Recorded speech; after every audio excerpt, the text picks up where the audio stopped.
Christina Peterson. Hello.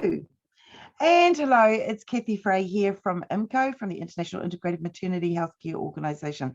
And welcome along to this week's live webinar, and very pleased to introduce you today to Barbara Decker. Barbara, say hello. Hi there.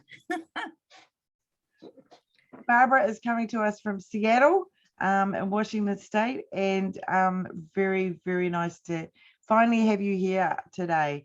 It's wonderful. So Barbara's got a fascinating topic to talk about, and one that is very hot at the moment. You know, what she's talking about is something that people are realizing is very critical and very impactful, and she's going to explain more about that, and a lot of research is going in at the moment.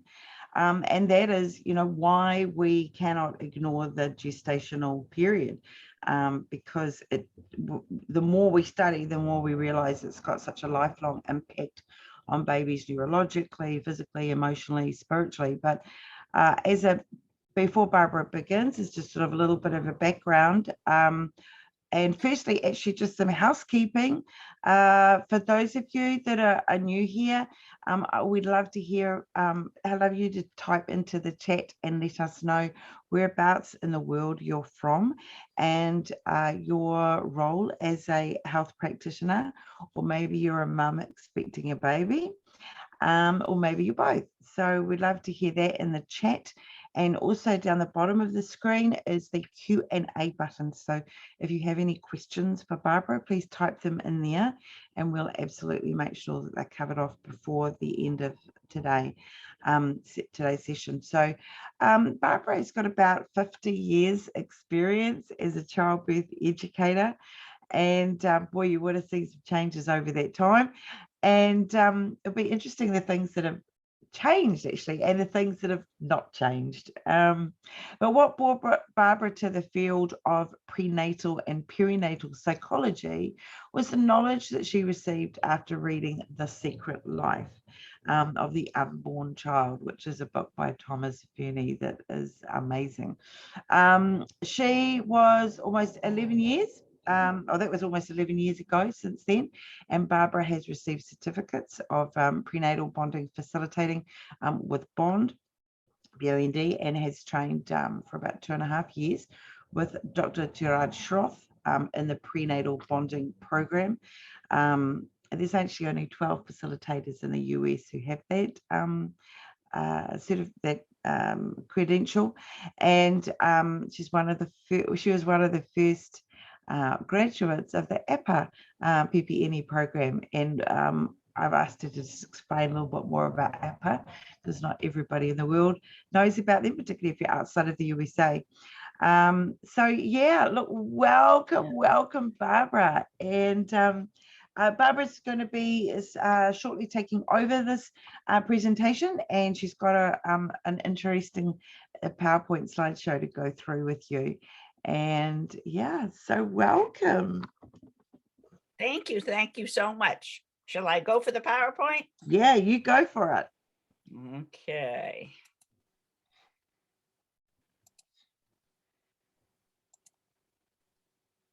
Perfect. That looks great. Okay, thanks so much.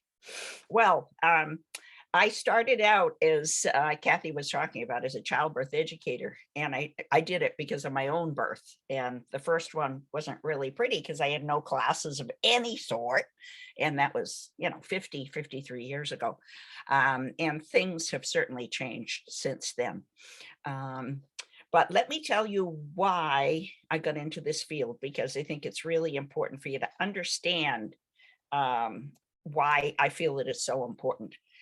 I don't know what the statistics are in other countries, but in the United States, only about 55% of our families actually plan for their babies. 27%, it's just mistimed. They didn't plan on getting pregnant, they got pregnant, and they're happy to have the baby. But almost 18 to 20% of babies coming into the United States now, birthing, that's a fifth of our babies coming into the world are not wanted.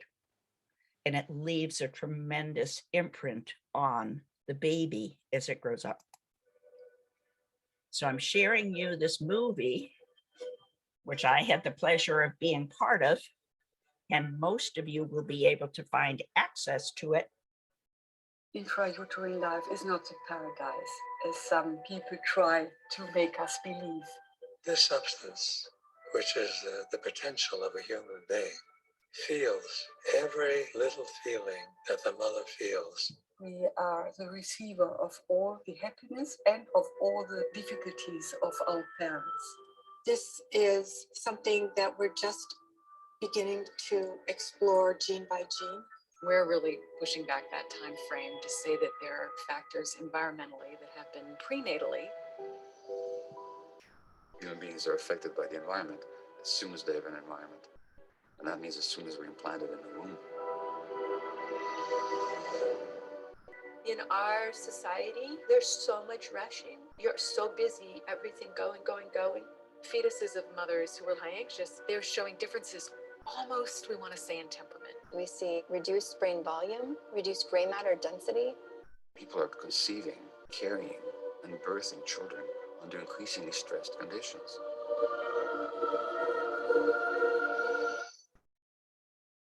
Stress that affected one generation will be played out very exactly in the next generation.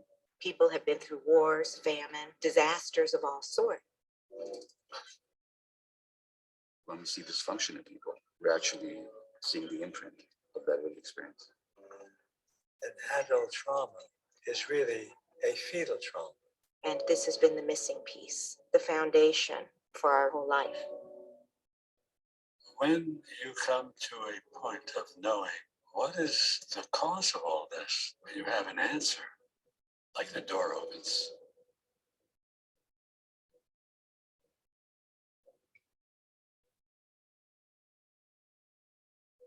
I was proud to be a resource for that movie and was interviewed for that resource, and was not in this one, but there is a new one coming out called The B.O.N.D.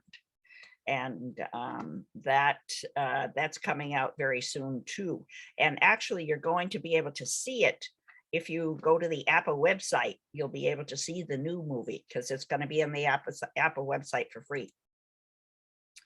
So let us take just a minute to think about what power we have within our own systems with positive thinking. And that's why I'm bringing up this slide on Maruso Emoto.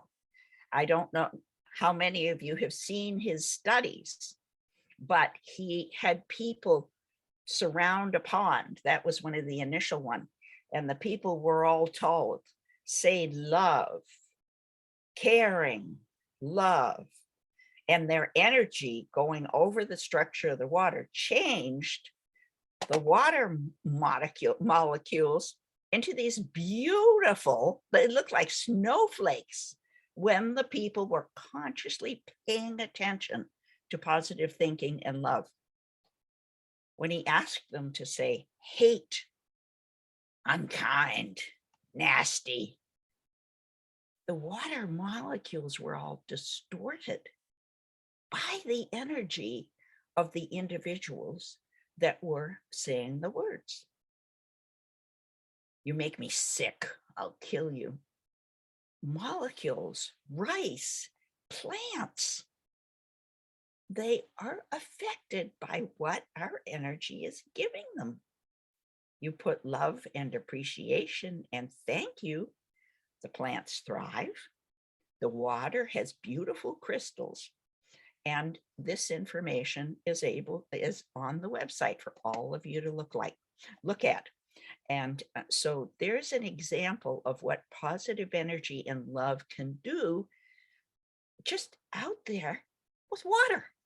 Think what we can do with the babies since they're living in the water.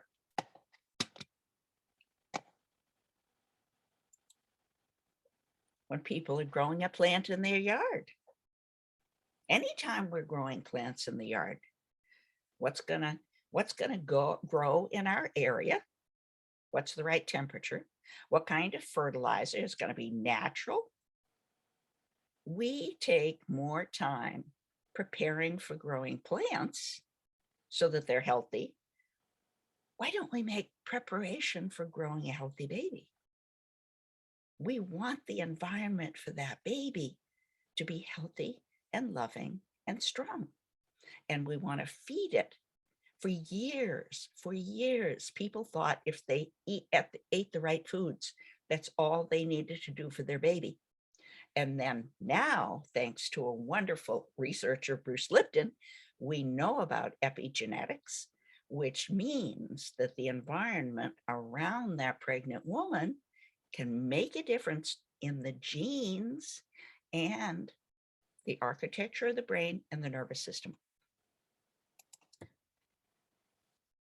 I know this is a wordy slide, but the research that I'm drawing your attention to is that the effects of prenatal stress, it's on pregnancy, the mother's health during the pregnancy, and affects both of them through the rest of their lives.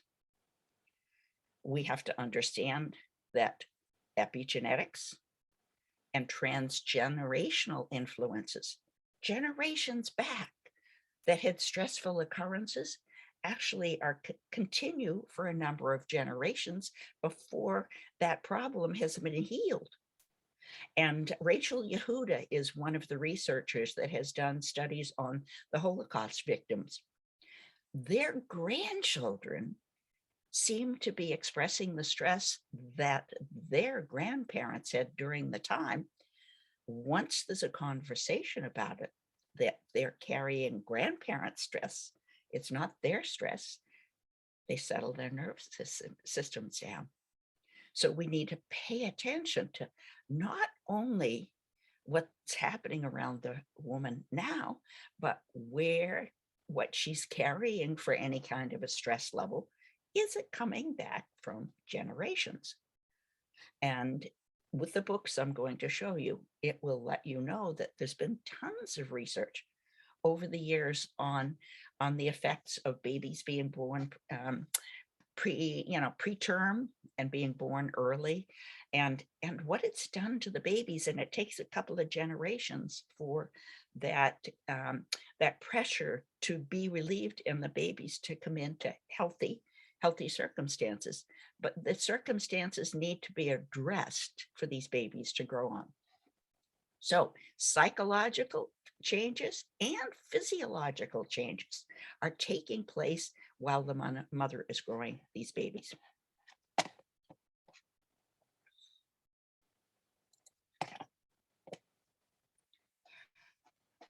We all have a certain amount of stress in our lives. And one of the things that you will learn in the pre and perinatal field is to encourage the mother to take time to sit down, settle herself, and then settle her baby, because she has the power to do that. A certain amount of stress is perfectly normal. We're all going to have it when we have a work environment that gives us challenges. That's part of life. But many of us can come home and relax and have time to debrief from what happened during the day and get away from the stress of a work environment that may be stressful for it. You can express that while you're carrying a baby. You talk to them about it. You don't have to talk out loud. You can use your mind when you know enough to do it, and talk to the baby. Let them know how much you love them. Let them know how much you're looking forward to coming. And it completely changes your body chemistry. You can go from a cortisol situation to an oxytocin situation just by taking the time to be conscious about what you're thinking and give yourself a break. It is not meant to put more work for the mothers. It is meant, this knowledge, to empower them that they can actually make changes in the way their baby is growing in the womb. Bruce Lipton has wonderful information, and I have him in my resource list. So these are the books that got me started: The Secret Life of the Unborn Child. And the fascinating thing was Thomas Verny wrote that book back in 1982. At that time, he did not acknowledge or was aware how important that the whole body is receiving information while that baby is growing in the womb. Each of the cells that are dividing and growing this baby are absorbing the information that the mother is experiencing during the pregnancy. And Thomas just wrote The Embodied Mind. It's 2021. It was published. And Thomas, he's a psychiatrist, and he's addressing the fact that the mind is not the enskulled brain. The mind really is the brain and the body. So he understands as a psychiatrist that what psychiatrist is doing doesn't finish the job. We need practitioners, massage therapists, craniosacral therapists, psychologists that recognize how are you feeling, where in your body are you feeling that stress. The idea of feelings is becoming more and more accepted rather than what we're thinking on our cognitive mind. Now, David Chamberlain, when he wrote his book back in the 1980s, he wrote it because of anecdotal evidence of families that were coming to them as adults and receiving, they were actually, when they were in a relaxed state, they were able to regress back to the womb. And neither Thomas Verny or David realized that was possible for an adult to actually relax enough to access his subconscious mind and go back to their experiences in the womb. So in Babies Remember Birth, they're remembering their birth. They talk about somebody with a mask on their face as they're being born. They even have the memories of being in the womb. In Windows to the Womb, which is the last book that David wrote before he passed away in 2011, he passed away a little later than that, but he will talk about all the baby senses, and he'll talk about many of the adults that he worked with in the short stories about how adults were able to recognize things from their past, from the early days, and these stories are absolutely beautiful. The reason I reached out to buy this book called Enriching Heredity was because I'd heard about Marion Cleaves Diamond. She was a brain researcher. She would go to schools with children and bring in an actual human brain for them to look at. And it was she that did the research on, it was done on rats, and she stressed rats out, mother rats. And with these rats that were pregnant, she had them very little food and they were very crowded. She did a batch that way. She did another batch that had lots of toys and lots of food. So there was no stress. The end results of her research was that when the mom was really stressed to the limit, they didn't nurture their babies. They didn't. Licking is a way of expressing nurturing in rats. They didn't do it. They didn't nurture their rats.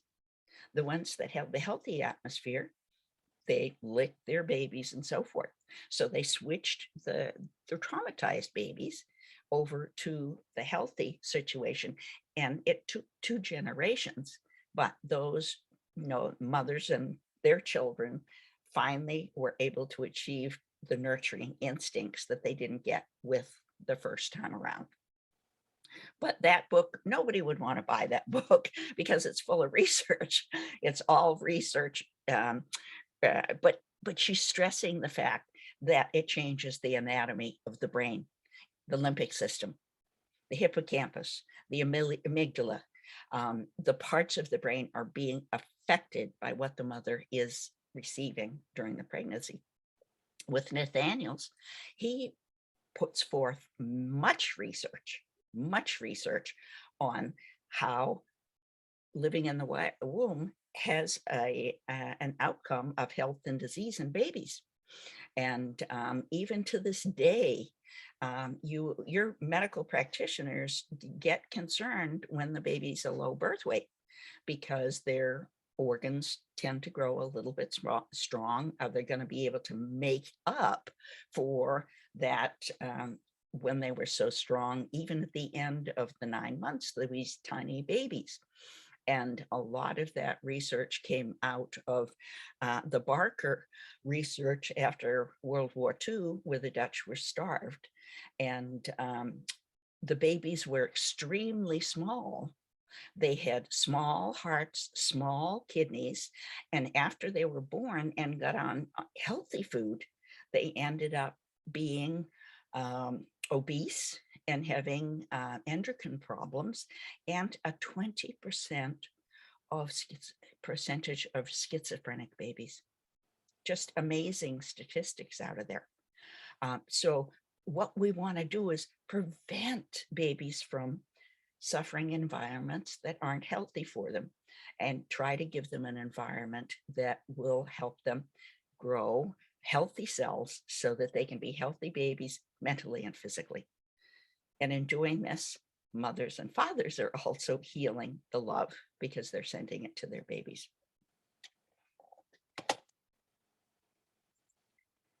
My journey started with hypnobirthing. Even though I taught childbirth for many, many, many, many years, I was rather amazed that back in 1999, when I was in Toronto, Canada, went to a lecture as a doula and listened to Phyllis Klaus and saw the power of hypnosis. And that's when I switched over to hypnobirthing for my childbirth classes. And as a teacher for childbirth education, I was amazed that all the years I'd been teaching, very few people talked about the needing to love the baby in the womb as part of the class. Our famous Penny Simkin certainly said, sing to your baby, read to your baby, they will remember those words. And she's absolutely right. But the premise is we should be connecting with these babies, actually preconception, welcoming to the womb, and through the pregnancy as much as possible, sending love, improving the environment around them. And so I think right now I'm thinking of the people just quickly in Ukraine, and as you saw in Germany with the tanks and so forth, the stress that people are feeling. If they can get just away for a few minutes and know that we're all caring for them, and that tell their babies that they're still loved and they're going to stick with them and they're going to care for them, whatever happens, that baby wants to come and they want that baby to come. So when I read The Secret Life of the Unborn Child, because that was one of the books that I read for my recertification for hypnobirthing, I got mad and I started on my journey. Wait a minute, we have to get this research out to childbirth educators, doulas, psychologists. We have to get this information out to all families so we can prevent traumas rather than treating them later on in life. So I became a member of APPPAH, and I want you to know that all the resources are at the end of the website. But this is it, birthpsychology.com, and there's a wealth of information. And it was through APPPAH that I was able to gain my certification with the German psychiatrist, Dr. Schroth from Germany. That was a 2.5-year program. And I talk about the different programs. The first one I certified for was through Tracy Peters and Laura Wilson, The Greatest Pregnancy Ever. And unfortunately, that was back in 2011, and they did it too early. Everything they put in that program was everything that we are learning now. And unfortunately, it's not available for certification any longer, but that really got me started. In 2014, I attended the APPPAH Pre and Perinatal Educator Program, so that you won't believe the wealth of information in that program, so that you can teach preconception, pregnancy classes. You can do so much letting the rest of the world know about this information. So my passion is spreading it with you every way that I can.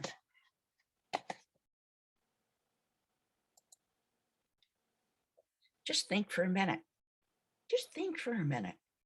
If you were a baby in your womb, what would you rather have for an environment for your baby? Feeling calmness, so you can put your energy into growth, knowing that you're wanted and you're loved.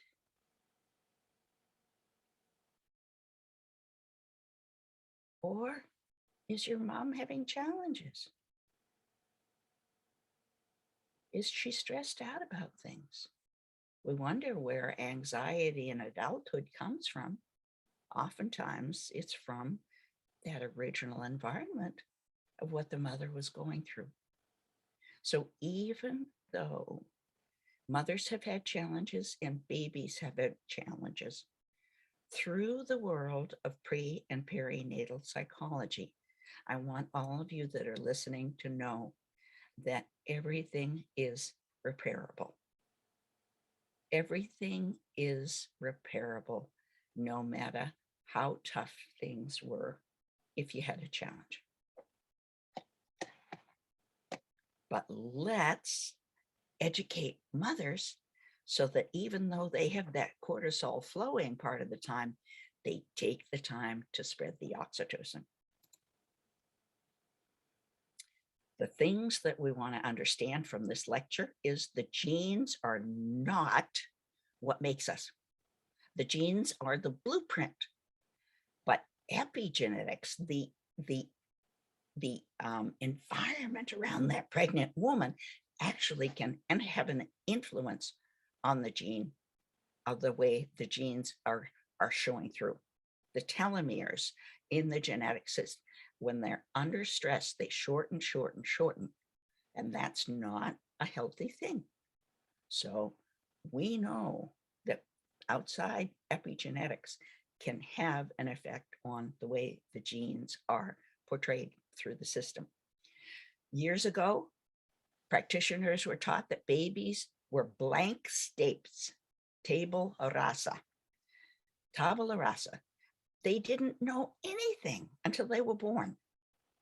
Now, as you're sitting there listening to this lecture, does it make any common sense to you that babies are not affected by what's happening with the mother and the environment around the mother? As that baby is growing, their brain is growing, their nervous system is growing. How can you think that when they take their first breath, the brain goes, oh, I'm a baby, I can do things? It just doesn't make sense. Babies have 12 senses. They're affected by touch, temperature, they feel pain. Do you know until 1980, babies were having heart surgery without pain medications because they didn't feel, they didn't think they felt pain? Hearing, they hear perfectly at 4 months. They learn balance. They have taste. They have taste. They learn the tastes of your own culture, and that's what they're used to. They smell. Oh, as a matter of fact, they don't like bitter tastes, by the way. They swallow less when the taste is bitter. They smell. They mouth. They're preparing for breastfeeding, sucking. They see actually through the womb shades of light, and they have psychic sensing, explaining the memories of experiences in the womb. And Dr. Igikawa from Japan is one of the big researchers on that, and he's going to have one of the movies on the APPA schedule in March. So you got to go to the APPA website. So what I'm saying is we need to share this knowledge with doulas, childbirth, anyone that works with birthing families from every level, from psychiatry to doulas, to nurses, to childbirth educators, to mothers, especially our mothers. This is why we need to share it. Actually, if we can get education into our school system and understand that neurological development can actually be taught in biology classes. There's a lady in Maine that has already accomplished it. She was able to talk them into a child development class. Actually, hers is in high school, not the middle school right now, but she has a whole program, and she includes the pre and perinatal psychology information at high school level. So these mothers and fathers are learning about that in high school.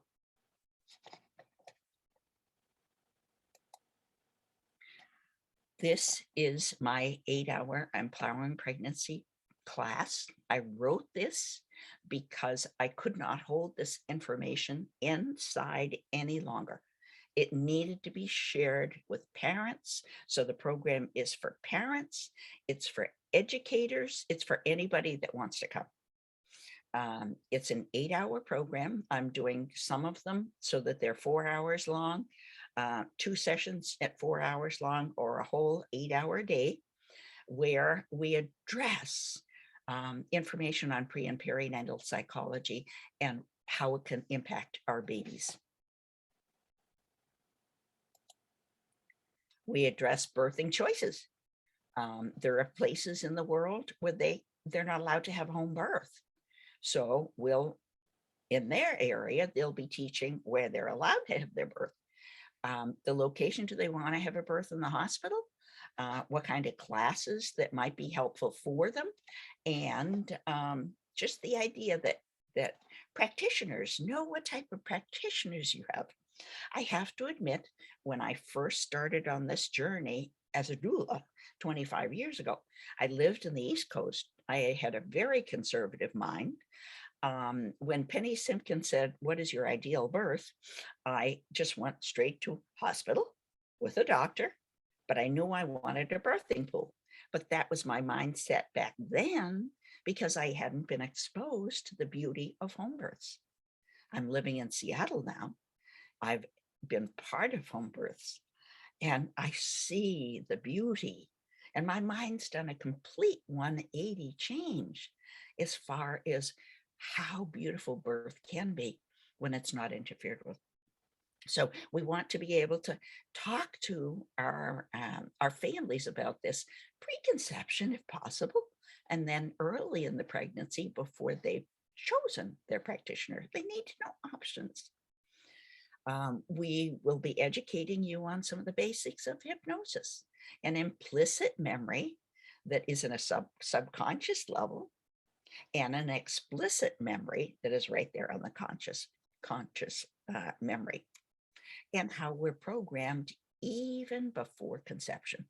And that's the sense of being welcomed or not welcomed, or can you prepare your body to be healthier before you conceive. So we are influenced by our experiences mentally and bodily. And when I talk about the word somatic, until I get into this field, I didn't know what it meant. I didn't realize it meant in the body, but now we know. We need the help of the somatic practitioners, the body workers, to help the body heal so we can have healthier births. In the class, you learn to pass on to the students how to lower stress, connect with the baby, and empower them to better decision making. and strengthen the relationship with your partner, because our partners are important. When we have them available, we want them to be appreciated. This is an 8-hour training. The PowerPoint that I use for the class and the handouts are yours after you take the course to use as you choose. And hopefully it will draw you into the field of pre and perinatal psychology. If you're going to teach the class and use the PowerPoint, you'll need to buy your own movies as part of it. But if you are going to teach as the empowering pregnancy class is, then I'd like you to be a pre and perinatal educator so that you have all the knowledge of imprints and betrayal and what can happen to babies. But at least the main thing is I want to arouse your interest in pre and perinatal psychology in just an 8-hour course. When it comes to preventing postpartum depression, this is what can happen with this program called Prenatal Bonding BA. Prenatal Bonding BA is the German program, and it actually comes out of Hungary. The original author of the program was Gerhard Schroth, and he was working with schizophrenic patients, and he understood that a lot of problems that happened with the children that he was working with were with not having a break, having challenges with the mother and child relationship. And so when we do the prenatal bonding program, we do an intensive history, as you will see, but the results are that we have a very small percentage of postpartum depression, as you'll see from the slides coming up, that taking this program prenatally prevents a lot of pregnancy problems and postpartum problems. Prenatal bonding, BA. Now, there's lots of prenatal ways to bond with a baby. So this is not the only way to do things. This is a specific program that I happen to have taken. And so I'm passing this information on to you. But there are programs all around the world that are addressing bonding with the baby in the womb. This is the one that I am knowledgeable about.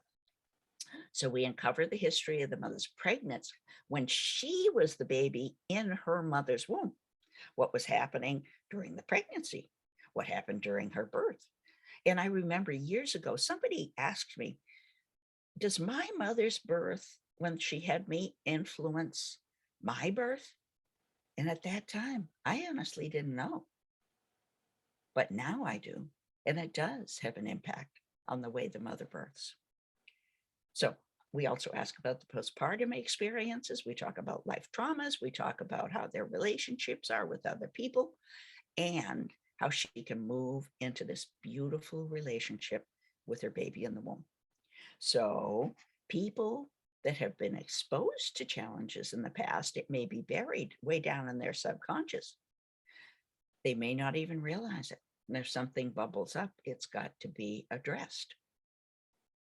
Hopefully, their challenges, their traumas have been healed through clinical psychology, and they're ready to move into being able to love their babies.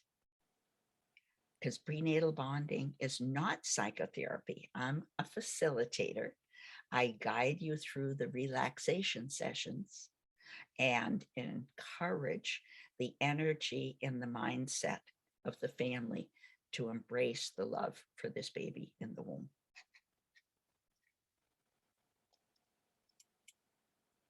It's a 2-year training. Right now, we're halfway through a training with Dr. Schroth. Hopefully, the next training will all be done in the United States. Right now, the people that are in the training have to travel to Germany, and they'll be going for their second time in September. Part of the training is looking into your own past experience to make sure that you are healed from your traumas, so you're not impacting the families that you're working with. It's open. Raphael wrote this program so it was open to anybody, a childbirth educator, a doula, a midwife, a physician, a psychiatrist, anybody, somatic practitioner. He made it basic enough as a facilitator that we do a good, healthy history and we facilitate that love bond between mom and, if there's a dad, and baby. You need to facilitate two families through their pregnancy.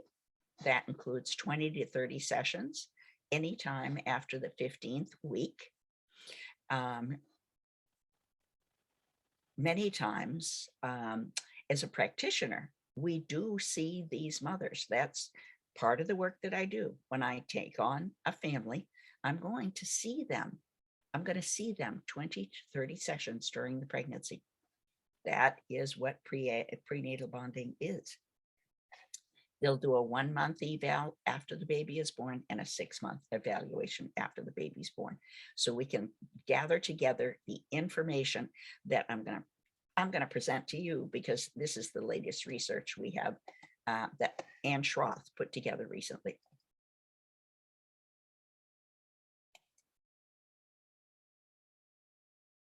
Okay. Ann Schroth did this research from some of our cases from 13 to 18. And these were the results that came out of the research of our evaluation sessions. With prenatal bonding families, look, we had about a 5% postpartum baby blues. On the average, it's 80%. With prenatal bonding, postpartum depression was 2%. World Health across is 20%. Breastfeeding after birth. Now, Anne used German studies for this. After prenatal bonding, we had a 98%, and the German average was 82% breastfeeding after birth. But after 6 months, we have a 92% success rate. And on the Germans, only about 22% are breastfeeding after 6 months. So I have a wealth of bibliography information for you. I have videos for you to reach out. I've mentioned if they're on YouTube, so that makes it easy access for you. And Kathy, I think I made it on time. You've done beautifully well. Thank you, Barbara. Thank you very much. It's such an incredibly fascinating topic because, as we said earlier, the more that we're studying, the more that we're realizing we don't know and we're still learning, and there's more to understand, aren't we? We're just sort of at the absolute tip of the iceberg. You know, and probably, you know, what is cutting edge now, you know, in another 15 years will become routine. You know, this is more common knowledge. I mean, you would have seen the changes over the years with APPPAH, with how many people are aware of it, are part of it, you know, are doing trainings, etc. That growth, isn't it, over the last 20 years? And the president of APPPAH now is a neonatologist. Fascinating. And she is very aware of pre and perinatal psychology. And she teaches the families with their babies that are in the NICU how to talk to their babies. And she says, when I look at those babies and I look in their eyes, they know I know. They know I sense them. They calm right down. They understand. And what a wonderful thing to have, you know, because our neonatologists, you know, they are dealing with some of the, you know, tiniest and most traumatized and most unwell babies that there are. And for her to be able to just still see that this is so important has such huge impact. And it's, it's interesting that, of course, generally around, half of pregnancies are planned and half aren't, thereabouts around figures. But so many women who don't have a planned pregnancy then embrace it, and it's great. But I hadn't heard that stat that it's really sitting at nearly 20% who never really, it's never really that wanted, and that's tough. It's tough on the woman, it's tough on their babies. It's it's very tricky. I do want to remind, Kathy, I do want to remind everybody that when a mom has this knowledge and it was an unplanned pregnancy, she, there's a debate, in every country, what's right, what's wrong, so forth. But when that mother has chosen to carry that pregnancy, it's important that she realizes repair is there. That she is able to tell the baby, I was going through a rough time there. I wasn't sure, but we want you, we love you, and we want you to stay. And so that is what I'm talking about, repair. It's they're able to learn that, but we need the practitioners out there to let them know that they can do this repair work. And with APPA, I want to remind everybody that we have free lectures every Monday morning, every Monday morning at 9 o'clock at Birth Psychology. And this month we're doing 4 movies free on those Monday mornings. Even if they're not members, all they have to do is sign up for the newsletter, and they'll get the notice, and they'll be able to click on to the website. And there's a lot of free information on there to get anybody interested in this field. Fantastic. That's such a big resource. One of the things that kind of blows me away, but doesn't blow me away all at the same time, is there's a Facebook group that I'm a facilitator on called Ask the Maternity Experts, the Ask the Maternity Gurus. And so often women will type a question.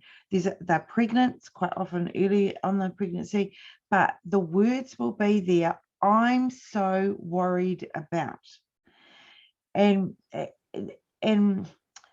we've got a lot of women out there who are pregnant and worrying about something to do with the pregnancy. Now, I mean, we all get it, that, worrying about our babies is what makes us fantastic mothers, that we care, that's a good thing. But the prevalency of it is incredibly concerning. And it's like, it's almost like a norm, I need to be, I'm worried about this next scan, and now I'm going to be worried about that blood pressure, and I'm worried about, the placenta's at the front instead at the back. I'm worried about that. It's just, I'm worried. And, there are times, of course, in pregnancy where there are some very serious things going on that are worth worrying about.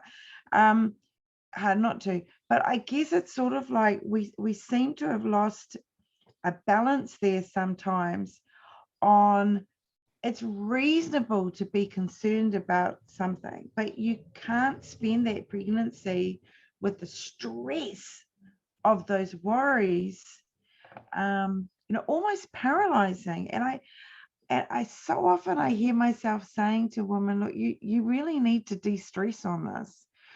Take a nice walk, do some Priya yoga, do some mindfulness meditation, watch an amazing movie. I don't care, but you need to dial it down. Yeah, and that's one of the things that I try to have parents that come into the empower. I have a lot of doulas and childbirth educators that are taking the empowering pregnancy class, so that they can teach it to the the pregnant moms that how simple it is. Fred Worth, a wonderful perinatologist that wrote Prenatal Parenting back in 2011. He's in heaven now, but his whole premise was he got tired of taking care of premature babies, sticking needles in them and so forth. He developed his own course, which unfortunately nobody's teaching now because Fred is gone. There's only a few practitioners that actually got trained in it. But his workbook is taking these families through everything that we're covering in the Empowering Pregnancy. And his wife gave me permission to use some of his exercises in there. And those mothers that had premature births when they had their next babies, they went right to term. So we just have to give them the tools. Yeah. We have to give we have to give them the education. And that's why I'm here. And I'm hoping that whoever listens to this program will share my website, will share my phone number, will share my email, because I may be old, but I'm not stopping until everybody understands the importance of this field, because as we talk about it, it's world ecology is starting in the womb.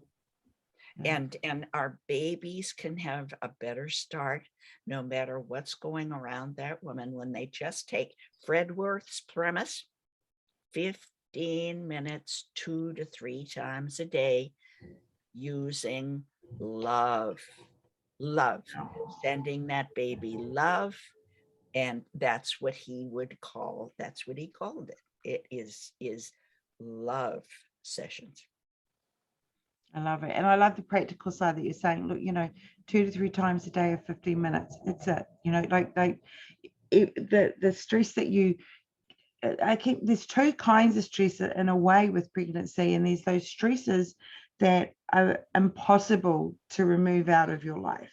Maybe your mother-in-law is dying, or your husband's just lost his job, or those things that you can't control, which are going to be present. So, if you can spend that 2 to 3 times a day of the 15 minutes, you can create that balance. You can create the balance between cortisol and oxytocin.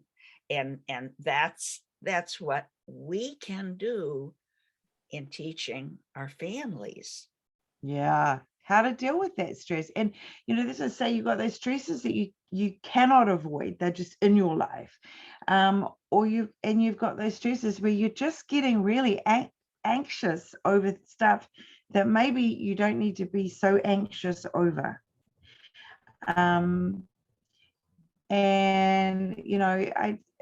It's funny. So often, women, as I say, will say those words, I'm so anxious about, I'm so worried about, and it's funny. I mean, it's that whole retrospective when you look back later, and our children are all young adults now. And, so I remember those worries, but I would have to say that, as a parent, of all of the worries over all of the years, over the sort of 60 odd years of raising them, when we add the ages, almost 70 years, I add it all up. I would say the most stressful time that I had consistently with all of them was when they got their driver's licenses and they were out on the road, for the first time without anybody else in the car. Like that, I was like, oh my God, I'm really actually worried, because that even though they've passed the test and they're good drivers, there's no way they've got the experience that you have. And so it always kind of makes me giggle, because I'm like, you've got to be worried about your babies their whole lives. It's what we do as parents. That's normal. But it's when it's that where it gets so debilitating in the pregnancy, where that's their whole focus all the time. And you just have to sort of let it go. So I really like that very practical side where you say, 2 to 3 times a day of 15 minutes. Or if you're a very anxious person and that you suffer from anxiety, and then you can almost feel like you're in this loop where you suffer from anxiety and you're trying not to be anxious, but that's making you stressful because you know you're being anxious and you're trying not to be stressful. It gets into that loop. So again, if you just say, okay, 3 times a day, 15 minutes. Fetal love breaks. Fetal love Love breaks. the name, fetal love breaks. That's beautiful. Isn't it? And this is from a doctor that recognized it. Yeah. So back in 2011 when he wrote his book, and it's really sad because Fred died of cancer, but the people that knew him said that he died of a broken heart, that people didn't pay attention to his work. So if we take that into our hearts, then they will understand how important it was to this man. And it's not just me out here with my flute trying to get the information out. Not at all. That, the more we study this, especially the epigenetics, it's the more impactful it's getting. I like a little message here from Jen, who has said, thank you, Barbara. I'm 25 weeks pregnant with high levels of stress. And this has really helped me examine what I can do to achieve balance. Such helpful information. So, it's a perfect example of the mission. Absolutely. And tell her she's welcome to contact me because you're sending out information. Absolutely. I'd love to talk to her. I work with people all over the world. Yep. In fact, just on that before we wind up, so those that have registered for this webinar will receive an automated message from Zoom 24 hours or 23 hours from now with your details. But for those who may be watching this later down the track, would you like to just go over now, Barbara, your contact information? Yes, www.empoweringpregnancy.com, www.soulofbirthing.com, birthpsychology.com is APPA. APPA, yeah. And my phone is 508-237-6768. My email is Do you want to just repeat your phone number again? Yeah, 508-237-6768. Wonderful. And reminding everybody, we're talking about West Coast America, Seattle time. Yep. And that's also with WhatsApp. That phone number is the same with WhatsApp. Wonderful. And Doula Decker at Gmail. Yep. So that's DOULA. Yeah, that's what a doula. DECKER at gmail.com. Doula Decker at gmail.com. Yeah. That's just wonderful. Please have that woman contact me because Jen, she's watching. So that's a lovely invitation, Jen, from Barbara. I'm sure we can work something out. So look, thank you so much for coming along today and talking on this leading edge topic. And is there anything else that you'd like to finish up with, Barbara, before we close? Well, I will just say that every week, there is more research coming out on how stress affects babies every week. But this is addressing, okay, we know it. How can we help you through a healthy pregnancy so that you're not in the long run going to be facing challenges with your baby or your baby having challenges with life. You can build that nest. Thank you so much. And also, for those women who know that your baby has particular challenges already, maybe, when you've had an anatomy scan, there's been some anatomical anomalies that have been picked up or whatnot. This is so empowering because it gives you that balance of being able to say, look, I know that I have some concerns about my baby, and that's reasonable based on the information that we've got, but I'm still going to make sure that I focus that time on imparting that love. And yeah, I have to tell you about a case. We'll go a little bit over. I'm afraid. go for it. But the love factor, the more oxytocin opens your blood vessels, that is going to give the baby more oxygen and a greater chance of handling whatever is handling within the system. And my favorite prenatal bonding case was a woman in Europe whose water released at 19 weeks. They said the baby would never live. We worked 3 times a week.